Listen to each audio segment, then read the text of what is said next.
ರಾಹುಲ್ ಗಾಂಧಿ ಅವರು 4ನೇ ತಾರೀಕು ಅಥವಾ 5ನೇ ತಾರೀಕು ಬೆಂಗಳೂರಿಗೆ ಬಂದು ಮಹದೇವಪುರ ವಿಧಾನಸಭಾ ಕ್ಷೇತ್ರದಲ್ಲಿ ಪ್ರತಿಭಟನೆ ಮಾಡ್ತೇವೆ. ಪ್ರತಿಭಟನೆ ಮಾಡ್ತಾರೋ, ಪಾದಯಾತ್ರೆ ಮಾಡ್ತಾರೋ, ಧರಣಿ ಮಾಡ್ತಾರೋ ನಮಗಂತೂ ಗೊತ್ತಿಲ್ಲ. ಆದ್ರೆ ಎಲ್ಲ ಒಂದ್ ಕಡೆ ಕಾಂಗ್ರೆಸ್ ಅವರ, ರಾಹುಲ್ ಗಾಂಧಿ ಅವರ ನಡವಳಿಕೆಯನ್ನ ಗಮನಿಸಿದ್ರೆ ಅಯ್ಯೋ ಪಾಪ ಅಂತ ಅನ್ನಿಸ್ತದೆ.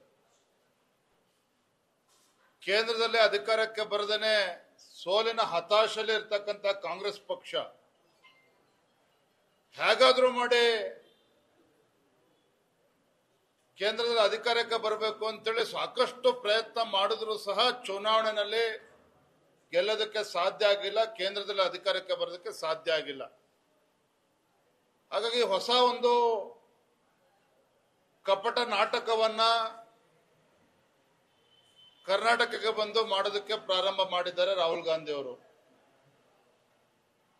ಇದರಿಂದ ಅವ್ರು ಏನೂ ಕೂಡ ಸಾಧನೆ ಮಾಡೋದಕ್ಕೆ ಸಾಧ್ಯ ಇಲ್ಲ. ನಾನು ಅವತ್ತು ಕೂಡ ಹೇಳಿದ್ದೇನೆ, ಇವತ್ತು ಚುನಾವಣಾ ಆಯೋಗವನ್ನ ದುರ್ಬಳಕೆ ಮಾಡಿಕೊಂಡಿದೆ ಭಾರತೀಯ ಜನತಾ ಪಾರ್ಟಿ ಅಂತ ಹೇಳಿದ್ರೆ, ನಾವಿವತ್ತು ಬಿಜೆಪಿ ಕರ್ನಾಟಕದಲ್ಲಿ ವಿರೋಧ ಪಕ್ಷ ಸ್ಥಾನದಲ್ಲಿ ಕೂರುವಂತ ಅವಶ್ಯಕತೆ ಇರಲಿಲ್ಲ. ಕಾಂಗ್ರೆಸ್ ಪಕ್ಷ 66 ಸೀಟ್ ತೆಗೆದುಕೊಳ್ತಾ ಇತ್ತು, ಬಿಜೆಪಿ 136 ಸ್ಥಾನದಿಂದ ಶಾಸಕರನ್ನು ಗೆದ್ದು ನಾವು ರಾಜ್ಯದಲ್ಲಿ ಅಧಿಕಾರಕ್ಕೆ ಇರ್ತಾ ಇದ್ವಿ. 3 ಉಪಚುನಾವಣೆಗಳು ಭಾರತೀಯ ಜನತಾ ಪಾರ್ಟಿ ಜೆಡಿಎಸ್ ಗೆಲ್ತಾ ಇತ್ತು, 3ರಲ್ಲೂ ಕಾಂಗ್ರೆಸ್ ಹೇಗೆ ಗೆಲ್ತಾಗಾದ್ರೆ? ಇದು ಮೂರ್ಖತನದ ಪರಮಾವಧಿ. ಒಂದ್ ರೀತಿ ಕಾಂಗ್ರೆಸ್ ಪಕ್ಷ ಮೂರ್ಖರ ಪಕ್ಷ ಆಗಿದೆ. ಈ ರೀತಿ ಚುನಾವಣಾ ಆಯೋಗವನ್ನ ನಾವು, ಚುನಾವಣಾ ಆಯೋಗದ ಬಗ್ಗೆನೂ ಕೂಡ ಅನುಮಾನ, ಸುಪ್ರೀಂ ಕೋರ್ಟ್ ಮತ್ತೊಂದು ಅದ್ರ ಬಗ್ಗೆನೂ ಅನುಮಾನ. ನಾನಿವತ್ತು ರಾಹುಲ್ ಗಾಂಧಿ ಅವ್ರಿಗೆ ಹೇಳ್ತೇನೆ, ಸಿದ್ದರಾಮಯ್ಯನವ್ರಿಗೆ ಹೇಳ್ತೇನೆ, ಡಿ.ಕೆ. ಶಿವಕುಮಾರ್ ಅವ್ರಿಗೆ ಹೇಳ್ತೇನೆ, ಏನು 100% ಪ್ರೂಫ್ ಇದೆ, 100% ಪ್ರೂಫ್ ಇದೆ ಅಂತ ಹೇಳ್ತಿರಲ್ಲ, ಹೋಗಿ ನ್ಯಾಯಾಲಯದಲ್ಲಿ ಸಲ್ಲಿಸಿ. ಅದನ್ನ ನಿಮ್ಗೇನೇ ಅನುಮಾನಗಳಿದ್ರೆ ಸುಪ್ರೀಂ ಕೋರ್ಟ್ ಅಥವಾ ರಾಜ್ಯ ಉಚ್ಚ ನ್ಯಾಯಾಲಯದಲ್ಲಿ ಪ್ರಶ್ನೆ ಮಾಡಲಿ. ಲೋಕಸಭಾ ಚುನಾವಣೆಯಲ್ಲಿ ಕರ್ನಾಟಕದಲ್ಲಿ ಬಿಜೆಪಿ 19 ಸ್ಥಾನ, ಬಿಜೆಪಿ ಜೆಡಿಎಸ್ 19 ಸ್ಥಾನ ನಾವು ಗೆದ್ದಿದ್ದೇವೆ. ಆಗ ರಾಯಚೂರಲ್ಲಿ ಹೇಗೆ ಗೆಲ್ತು ಕಾಂಗ್ರೆಸ್ ಪಕ್ಷ, ದಾವಣಗೆರೆಯಲ್ಲಿ ಹೇಗೆ ಗೆಲ್ತಾಗಾದ್ರೆ ಲೋಕಸಭಾ ಚುನಾವಣೆ ಸಂದರ್ಭದಲ್ಲಿ? ಈ ರೀತಿ ಹುಚ್ಚಾಟ ಆಡಿಕೊಂಡು, ರಂಪಾಟ ಮಾಡಿಕೊಂಡು, ಒಂದು ಸಂವಿಧಾನಿಕ ಸಂಸ್ಥೆಗಳ ಬಗ್ಗೆನೂ ಕೂಡ ಅನುಮಾನವನ್ನ ವ್ಯಕ್ತಪಡಿಸಿ,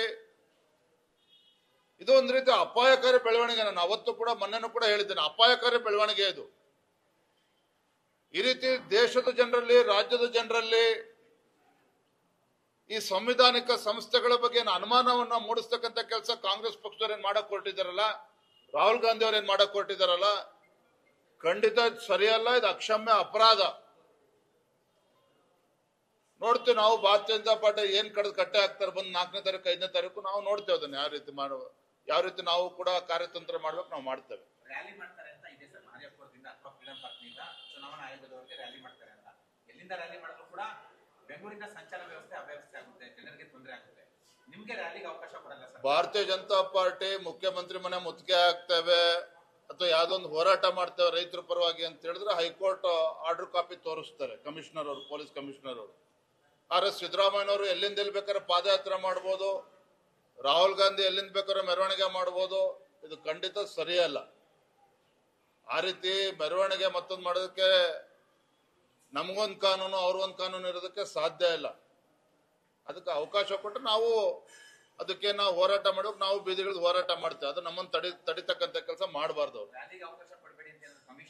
ನೋಡ್ಲಿ ಬರೋದು, ವೆಯ್ಟ್ ಮಾಡೋ ತಡೆಗುರು. ಅವ್ರು ಬರೋದೇ ಫಸ್ಟ್, ಇನ್ನೂ ಖಾತ್ರಿ ಆಗಿಲ್ಲ, ತಲೆ ಕೆಡಿಸ್ಕೊಳ್ತೀರ ಅವ್ರು.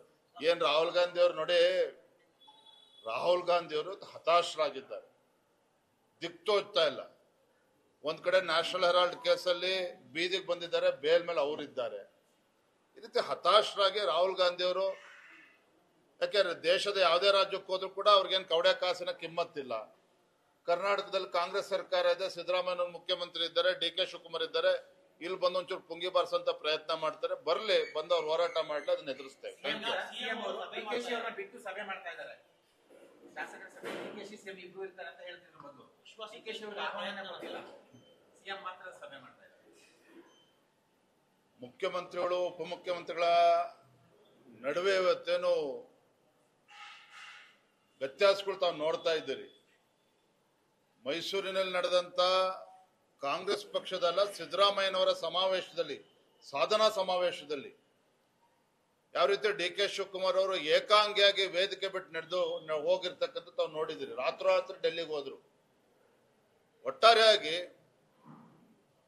ಆಡಳಿತ ಪಕ್ಷದಲ್ಲಿ ಶಾಸಕರ ಮಧ್ಯೆ ಇರ್ತಕ್ಕಂಥ ಒಂದು ವ್ಯತ್ಯಾಸ, ಆಡಳಿತ ಪಕ್ಷದಲ್ಲಿ ಮುಖ್ಯಮಂತ್ರಿಗಳ ವಿರುದ್ಧ ಒಂದು ವಿಶ್ವಾಸ ಏನಿವತ್ತು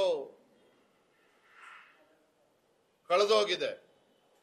ಮುಖ್ಯಮಂತ್ರಿಗಳು ಕೂಡ ವಿಚಲಿತರಾಗಿ ಮತ್ತೆ ಶಾಸಕರನ್ನು ವಿಶ್ವಾಸಕ್ಕೆ ತೆಗೆದುಕೊಳ್ತಕ್ಕಂಥ ಪ್ರಯತ್ನ ಮಾಡ್ತಾ ಇದ್ದಾರೆ. 50 ಕೋಟಿ ರೂಪಾಯಿ ಅನುದಾನ ಎಲ್ಲಿ ಬಿಡುಗಡೆ ಮಾಡಿದ್ದಾರೆ ಸ್ವಾಮಿ? ಸಿದ್ದರಾಮಯ್ಯನವ್ರ ಹೇಳಿಕೆ ಕೇಳಿ ಆಗ್ಲೇ ಒಂದು ವಾರ ಕಳೀತಾ ಬಂತು. ಇವತ್ತು ಕೂಡ 50 ಕೋಟಿ ರೂಪಾಯಿ ಎಲ್ಲೂ ಕೂಡ ಯಾವುದೇ ಆಡಳಿತ ಪಕ್ಷ ಶಾಸಕರಿಗೆ 50 ಕೋಟಿ ರಿಲೀಸ್ ಆಗಿಲ್ಲ. ಇನ್ನು ವಿರೋಧ ಪಕ್ಷದವ್ರಿಗೆ 25 ಕೋಟಿ ಅಂತೇಳಿ ಊಹಾಪೋಹಗಳು, ಅದು ಕೂಡ ಯಾರಿಗೂ ಕೂಡ ಕೊಟ್ಟಿಲ್ಲ. ಒಟ್ಟಾರೆಯಾಗಿ ಮುಂದಿನ ದೀಪಾವಳಿ ಧಮಾಕ ಕರ್ನಾಟಕದಲ್ಲಿ ಆಗ್ತಕ್ಕಂಥದ್ದು ಸತ್ಯ. ನಾವು ಬಹಳ ದಿನಗಳಿಂದ ಹೇಳ್ತಾ ಇದ್ದೇವೆ, ನೀವು ಬಿಜೆಪಿ ಕೆಲಸ ಇಲ್ಲ ಅಂತ ನಿಮ್ಗೆ ಅನ್ನಿಸ್ಬೋದು ಮಾಧ್ಯಮದ ಸ್ನೇಹಿತರಿಗೆ. ಆದ್ರೆ ಶಾಸಕರು ಮಾತನಾಡ್ತಾ ಇರ್ತಕ್ಕಂಥದ್ದು, ವಿಧಾನಸೌಧದ ಮೊಗಸಾಲೆಗಳಲ್ಲಿ ಏನ್ ಬರ್ತಾ ಇರ್ತಕ್ಕಂಥ ವಿಚಾರಗಳು ನೋಡಿದ್ರೆ ಕಾಂಗ್ರೆಸ್ ಪಕ್ಷದಲ್ಲಿ ಎಲ್ಲವೂ ಕೂಡ ಸರಿ ಇಲ್ಲ. ಇವತ್ತು ರಷ್ಯಾ ಮತ್ತೆ ಯುಕ್ರೇನ್ ಯುದ್ಧ ನಿಲ್ಬಹುದು, ಆದ್ರೆ ಇಲ್ಲಂತೂ ಯುದ್ಧ ಪ್ರಾರಂಭ ಆಗ್ತದೆ, ಇಷ್ಟಂತೂ ಸತ್ಯ. Thank you. ನ್ಯೂಸ್ ಫಸ್ಟ್, ನಿರ್ಭೀತಿಯಿಂದ ನಿಮ್ಮ ಪರವಾಗಿ.